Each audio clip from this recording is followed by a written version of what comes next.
Disclaimer. ये कहानी पूरी तरह से काल्पनिक है और इस कहानी में मौजूद किसी भी किरदार का असल जिंदगी से कोई लेना देना नहीं है। इस कहानी को कहानी की तरह ही देखें। धन्यवाद। जो लड़की कुछ दूर अकेली बैठी म्यूजिक सुन रही थी, उसका नाम अनामिका है। अनामिका बीच में थोड़ा गाना गा भी रही थी। नितिन अपने ग्रुप में मजाक मस्ती कर रहा था। उसके ग्रुप से एक लड़का बोला, चलो यार एक गेम खेलते हैं, क्यों ना ट्रूथ और डेयर खेलें। सारे लड़कों को उसका आइडिया पसंद आया। नितिन ने भी कहा, हाँ चलो चलो। राज अब अपनी आंखें खोलकर उन लड़कों को ही देख रहा था। नितिन को डेयर मिला कि अब उसे अनामिका के पास जाकर उससे बात करनी होगी। नितिन ये सुनकर घबरा गया। उसे लड़कियों से ज्यादा बात करना नहीं आता था, लेकिन वो कोशिश कर सकता था। नितिन अपनी सीट से उठा और अनामिका की तरफ जाने लगा। अनामिका का ध्यान अभी भी अपने मोबाइल में ही था। नितिन अनामिका के सामने जाकर खड़ा हो गया। नितिन ने अपना मुंह खोलते हुए अनामिका से कहा, हेलो, आपका नाम क्या है? नितिन ने कहा और अनामिका के जवाब का इंतजार करने लगा। मजे की बात तो ये है कि सिर्फ इतना बोलने में ही उसका चेहरा पसीने से भीग गया था। अनामिका ने दोनों कानों में हेडफोन लगा रखी थी, लेकिन पता नहीं कैसे उसने नितिन की बात सुन ली। उसने अपने एक कान में से हेडफोन निकालते हुए नितिन से कहा, जी बताएं आपको क्या परेशानी है। हालांकि नितिन ने जो कहा था अनामिका ने सुन लिया था, लेकिन वो जवाब देने के मूड में नहीं लग रही थी। शायद इसलिए क्योंकि नितिन ने आकर उसका मूड बिगाड़ दिया था।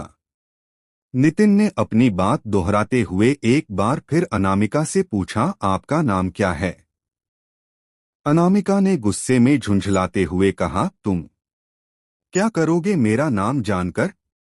जैसे ही नितिन के ग्रुप ने नितिन का मजाक बनते हुए देखा, तो सभी लोग ठहाके मार के हंसने लगे। हाँ हाँ हाँ, हाँ हाँ हाँ। नितिन ने हंसी की आवाज सुनी जो उसके ही ग्रुप से आ रही थी, तो वो टूट गया। उसे अपने अंदर दिल में दर्द महसूस हुआ कि इतने में ही एक हाथ तेजी से नितिन की तरफ बढ़ा। नितिन जल्द ही अपने चेहरे पर पड़ने वाले थप्पड़ को रोकने में सक्षम नहीं था। अनामिका ने अपना हाथ हवा में घुमाया और नितिन के चेहरे पर थप्पड़ मारना चाहा, लेकिन किसी ने उसका हाथ हवा में ही पकड़ लिया। ये राज था जिसने अनामिका का हाथ पकड़ा था। राज ने जब देखा था कि नितिन का साथ कोई नहीं दे रहा था, तो उसने खुद आगे बढ़कर नितिन को बचाने के बारे में सोचा। अब राज अनामिका का हाथ पकड़ते हुए उससे बोला, तुम ऐसे किसी पर भी बिना बात हाथ नहीं उठा सकती। और इतना कहकर राज ने उसका हाथ छोड़ दिया और नितिन के पास जाकर उसे अपने साथ अपनी सीट पर ले जाने लगा। पीछे से किसी ने उसका हाथ पकड़ लिया। ये अनामिका थी जिसने गुस्से में कांपते हुए राज का हाथ पकड़ लिया था। अनामिका ने राज से कहा, तुम कौन हो जो इसे ऐसे ही लेकर जा रहे हो?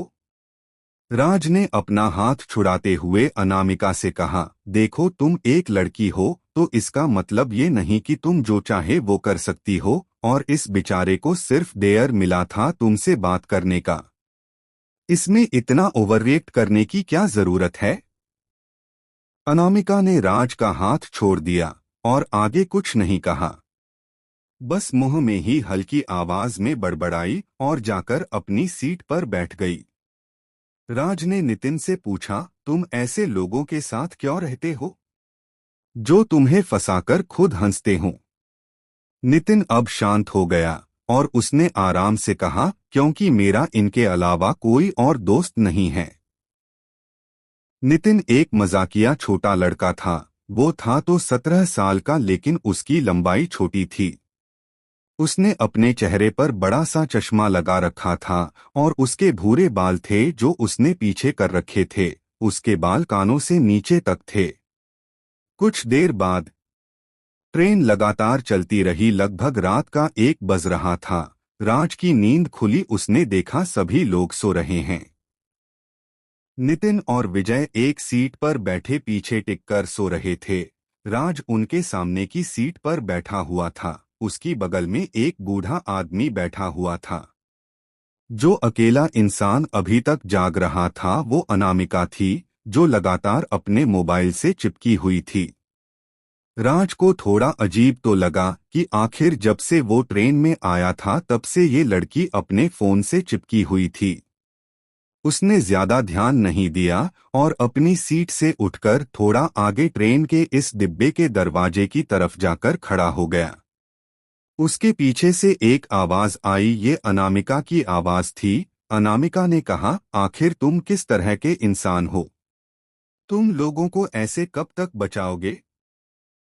राज ने पीछे मुड़कर देखा और अनामिका को पीछे खड़ा देख उसने अपना सिर दोबारा घुमा लिया। राज ने थोड़ा भ्रमित होते हुए अनामिका से सवाल किया, आखिर अब तुम मुझसे बात करने के लिए क्यों आई हो?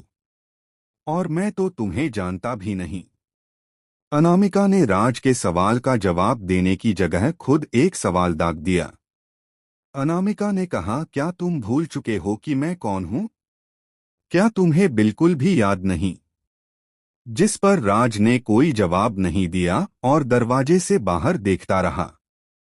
अनामिका ने राज को पीछे से बाहों में भरते हुए नम आंखों से उससे पूछा, तुम अपनी फीलिंग्स को ऐसे नहीं छुपा सकते, मुझे पता है तुम आज भी मुझसे। उसने इस वाक्य को पूरा करने की जगह अधूरा छोड़ दिया। राज अभी भी शांत था। उसने जल्दी से प्रतिक्रिया की और अनामिका के हाथों को अपने से दूर कर उसे पीछे हटा दिया। दूसरी तरफ विजय की नींद खुली। उसने उबासी लेते हुए अपना हाथ मुंह पर रखा।